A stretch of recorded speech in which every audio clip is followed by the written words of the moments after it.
የምታምነው ከሆነ ታየዋለህ። የምታየው ከሆነ ትፈራዋለህ።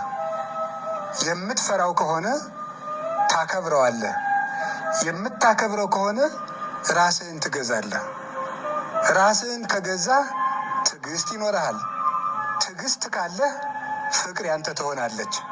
ፍቅር ካለ ከእግዚአብሔር ጋር ትኖራለህ ይላል መልሶ ማለት ነው። እነዚህ ቅደም ተከተሎች የያዛችኋቸው እንዴ? ልድገመው። እግዚአብሔርን የምታምነው ከሆነ ምን ትለዋለህ? ታየዋለህ።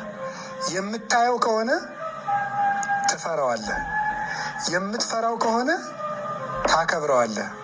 የምታከብረው ከሆነ ራስህን ትገዛለህ። ራስህን የምትገዛ ከሆነ ትዕግስትን ገንዘብ ታደርጋለህ። ትዕግስት ካለ ፍቅር ያንተ ትሆናለች። ፍቅር ካለ ከማን ጋር ትኖራለህ? ከእግዚአብሔር ጋር ትኖራለህ ነው። እና እግዚአብሔርን ማየት፣ እግዚአብሔርን መፍራት የትም እና መቼም እግዚአብሔርን የሚፈራ ሰው ልንገራችሁ፣ ሰማችሁኝ? ተደብቆ አይጎነጉንም። እግዚአብሔርን የሚፈራ ሰው አትበል። እግዚአብሔር ልብና ኩላሊቴን ምን ያደርጋል? ይመረምራል። ተደብቃ አትዶልት። እግዚአብሔር ያሰጠዋል እያወጣ ሰጣይሁ ለኩሉ ክቡት ሀባይሁ ከባቲሁ ለኩሉ ክሱት። የተሰወረውን ይገልጣል፣ የተገለጠውን ይሰውራል። እግዚአብሔር ተደብቃችሁ አትጎንጉኑ። አደራችሁን በሞቴ እውነቴን ነው።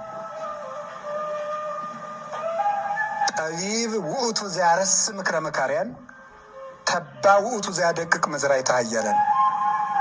ኤጲፋኒዎስ በቅዳሴው የኃያላንን ክንድ የሚሰብር ብርቱ ነው፣ የመካሪዎችን ምክር የሚሽር ጥበበኛ ነው። ምክራችን ሰኞ መክረ ነው ረቡዕ ሲሻር ላናየው እንችላለን። የሚሻርበት ጊዜ ግን ይሽረዋል እግዚአብሔር። ስለዚህ ተደብቆ አለመምከር፣ እግዚአብሔር መፍራት ማለት እሱ ነው። በልብ ሌላ በአፍ ሌላ አለመሆን፣ በአፋችን እያመሰገነው ሰውን በልብ አለመርገም። ይህንን ማለት ያለ ግብዝነት መዋደድ፣ ክፋት የሌለው ማለት ነው። ይሄ ፈሪሃ እግዚአብሔር ይባላል። እግዚአብሔር ያየኛል ማለት ነው። እግዚአብሔርን ከማይፈራ አስመሳይ ጻድቅ እግዚአብሔርን የሚፈራ ኃጢአተኛ ይሻላል። እርግጠኛ ሆኜ ነው የምነግራችሁ። ዳዊት ኃጢአት የወረሰው ሰው ነበር። እውነት ለመናገር ደጋግሞ በዝሙት የሚወድቅ ግን ማንን ይፈራ ነበር? እግዚአብሔርን ይፈራው ነበር።